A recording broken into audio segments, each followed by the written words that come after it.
talk about the key dimensions of nation brand by Simon Anholt. So I will start with culture and heritage. Having in mind all that you heard previously about all the civilizations and cultures that were inhabited or passed by through our country, it is obvious that we have very old and valuable heritage. Due to the influences of that different civilizations and cultures, if you come to Montenegro, it is definitely that you will have really authentic experience because of the mix of that different impacts. I will show you here some examples of the architecture in our country. These are just few of the examples. If you come, you will see how many different types of architecture we have in our country, but I will start with the Cathedral of Saint Tryphon, which is situated in Kotor, which is town of the south in our country, and it's under UNESCO protection. This cathedral is older than famous Notre Dame in Paris, and also older than Basilica of Saint Peter in Rome. Second one is Basilica of Saint Luke. This one. So it's also in the Kotor. And it's older, over 800 years. But what is famous for this basilica is that it is Orthodox and Catholic church at the same time, and also first frescoes were preserved and kept in this basilica. Monastery Ostrog, as you can see on the photo, is built in the rock. And this is really important and famous monastery in our country because it is believed that the remains of Saint Vasily of Ostrog, which are kept in this monastery, have healing power. Because of that, people from different parts of the world and different religions are coming here because they believe there is really that healing power. When I'm talking about monastery, I have to mention the monastery Cetinje, where are three famous Orthodox relics kept. First of all is icon of Virgin Filhermosa. Second one are particles of the Holy Cross, and the third one is right hand of Saint John the Baptist. Last example on this slide is Clock Tower, which is a good example of Turkish impact on the architecture in our country. It's from 18th century, and it's located in the capital of Montenegro, in Podgorica, and it's one of the signs of recognition of our capital town. In our country, there is a lot of archaeological sites. First of all, there is the Klea, which is one of the most important and the biggest municipalities from Roman period. What is also important is that during Roman period, this archaeological site was a famous and significant urban center. Next example of archaeological remains in our country is Red Rock. Red Rock is the oldest and the most important historical and cultural monument in Europe. There were found 31 different layers from different periods. First musical instrument made of bone was found there in our country, and also first examples of abstract art are also found there. Municipium S is also a Roman municipality. It's on the north of the country, and what is important is that the oldest and the most beautiful glass cup called Directorate from 4th century before Christ was found there, and now it is kept in a museum in a town called Pljevlja on the north of the country. All over the country there are tombstones of the Bogumils, and some of them are under UNESCO protection. But if you go on the north in the region called Piva, you will find a certain small area where are a lot of them, and the energy you feel there is incredible. And because of that energy, that part with tombstones is called Montenegrin Stonehenge. We have really rich culinary history. On this slide you can see the pictures of some of our famous dishes.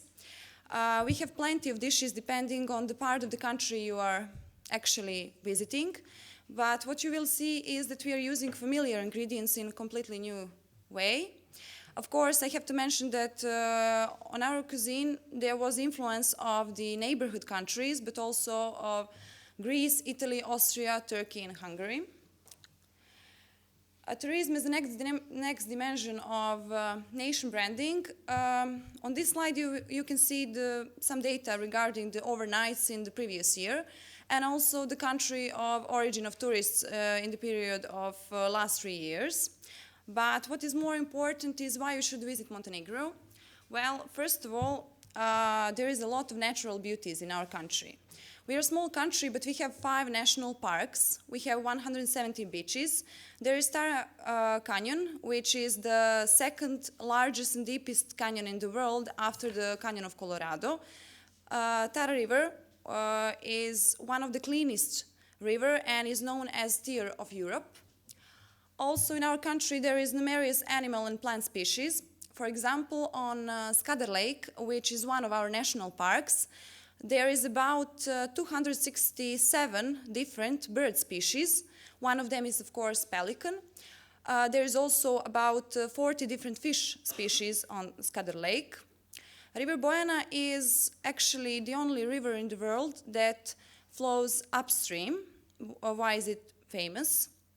Culture, well, in our country there is a lot of old towns. We have islands, we have many different sacral objects. Of course, there are old castles, and also we are, let's say, famous for organizing festivals, like many music festivals, also some festivals like Days of Fish and Wine, etc. In our country, there is plenty of activities you can do. As you can see on this slide, it's just a short list of the activities that you can do in our country. So if you come, you will see how many things you can do. So this swimming, rafting, skiing, and many others. On this slide, you can see pictures of our national parks. So 3 of them are actually mountains. I will just mention one of them, it's Lovćen. It's famous because the mausoleum of the favorite Montenegrin son, Petar Petrović Njegoš, is on that mountain. Petar Petrović Njegoš was our poet, bishop, and leader. Also, if you go to Lovćen, you will see incredible view on, for example, Boka Bay. I will also mention Biogradska Gora. It's second remaining jungles in Europe, and it's really beautiful nature. It's the smallest, actually, national park in our country, but the nature is really beautiful. You can also have accommodation there, and it's near the lake, which is in this national park. Skadar Lake, which I have already mentioned, the legend says that Skadar Lake was made of tears of fairies, so you can imagine how incredible nature is there. These are some examples of old cities in our country. So first, this is Kotor, Budva, Ulcinj, Bar, but there are many others. Also, these are examples of islands. First one, probably known to all of them, it's island of Saint Stephen, which used to be famous. Actually, it used to be a fishery village, and now it's a famous luxury resort. Under this picture, you can see the island of Our Lady of Rocks. The legend says that people who were living in that area, they actually found a picture of a lady. Actually, the lady showed up to them, so they decided to build an island in honor of that lady.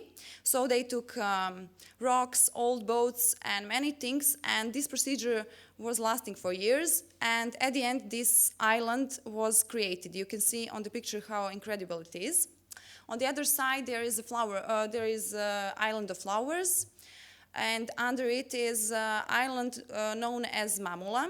It's famous because on this island it was made a fortification called Mamula in Austro-Hungarian period, and the nature here is really amazing. This fortification is now abandoned, of course, but tourists can come and see all the beauties it has. Actually, it was used as a prison. So on this photo you can see the bridge which is on Tara River, which I previously mentioned, and it is maybe the most famous touristic attraction in our country. Also, it is maybe most known tourist attraction in our country. When we are talking about export, on this slide you can see some data. I will just mention that some of the products we export are electricity, aluminium, steel, wine, beer, etc. On this slide you can see some of our brands. You've probably, actually many of you probably know for our national career company called Montenegro Airlines. I hope so. Also, you probably know our wine Plantage. But what you probably don't know is that in our country there is, our country is actually very rich in water sources. So we have 7 companies that are packing actually natural water, but unfortunately we only export 10% of that water. When we are talking about investments as next dimension of nation branding, the question is why you should invest in Montenegro. Well, there is political, monetary and macroeconomic stability in our country. It's really easy to establish a company in our country. Also, the treatment of foreign companies is equal to treatment of domestic companies. The workforce is qualified and the wages are relatively low compared to other countries. Governance, well, the first thing is the independence. I think that it was the most important thing that happened to our country. So we gained independence in 2006. Second important thing is EU and NATO integrations. So in EU negotiation process, we opened 24 chapters and 2 are temporarily closed. And regarding NATO integrations, 26 of 28 countries approved our protocol for accession to NATO. So we are expecting that until the end of this year we will be members of the NATO. A new government in our country was elected at the end of last year. And this new government is continuing doing on really important projects for our country, like, for example, motorway Bar Boljare and also Luštica Bay and similar projects. Also, what is important to mention is that one of the goals of our new government is to raise employment rate for 3% until the end of the year. Also, the thing that is really important for us is that our government realized the importance of nation branding policy, having in mind that our image of our country, and actually our country was not recognized in the world. Since we gained independence, we all have a problem with, for example, when you come in some other countries and people ask you, where are you from? You say, I'm from Montenegro. And people look at you because they don't know where that country is. Actually, I had a situation when I was in Cyprus last year. I was in a taxi talking to a taxi driver and he asked me where I'm from. I said, I'm from Montenegro. He said, where is it? Is it in Brazil? So because of that, we're really proud that our government realized the importance of nation branding policy and establishing our Directorate in the Ministry of Economy. We are actually really new in this process, but our government is really putting strong efforts in nation branding policy. When we are talking about people, well, we are traditionals and patriarchal. We are brave. We have a long warrior history. We are friendly, we are positive, very hospitable, and if you come in Montenegro, you will see that we really enjoy in life. We are slow, relaxed. We don't have a lot of stress, and of course, we are proud. What we have done already as Directorate for Development of Nation Brand, first of all, there was the international competition for a logo of Nation Brand. First, this competition was published in October 2015, but the proposals that we get were not good, so we decided to cancel it and published again in December 2015. We got 24 proposals, and the winner is, as you can assume, this is the winner. This is the logo of our national brand. These are some different combinations of the sign and the name of the country.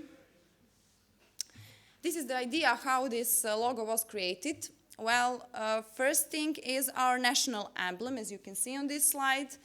And the second one is a circle, because circle symbolizes the perfection. So our country is small, but it's perfect.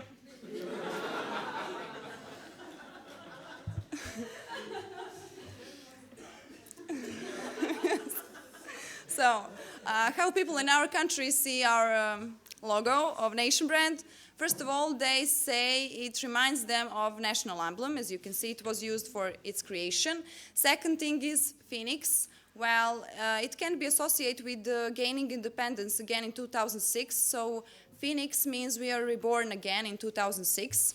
Also, national dance, because our national dance is danced with the hands like this. So this sign reminds people of our national dance. Of course, there is a fireplace, which is traditional for old Montenegrin homes. So I think the associations are really good for now. These are some examples of the usage of the sign, actually logo, as you can see here. Unfortunately, we couldn't bring any promotional material to give to you, but I hope next time we will do better. Okay, besides that, we organized 3 conferences on nation branding in cooperation with Hans Seidel Foundation, which is actually a German foundation.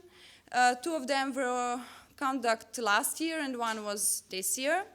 Also, we prepared communication plan for nation brand of Montenegro, which was adopted last year. And of course, there is law on nation brand, which is expected to be adopted this year. This law will be a good basis for development of nation brand, and also the usage of the sign will be in that law. Our future steps are related to research of international public about Montenegro, actually about the good and weak sides of our positioning abroad. This is really important research that we need to finish this year.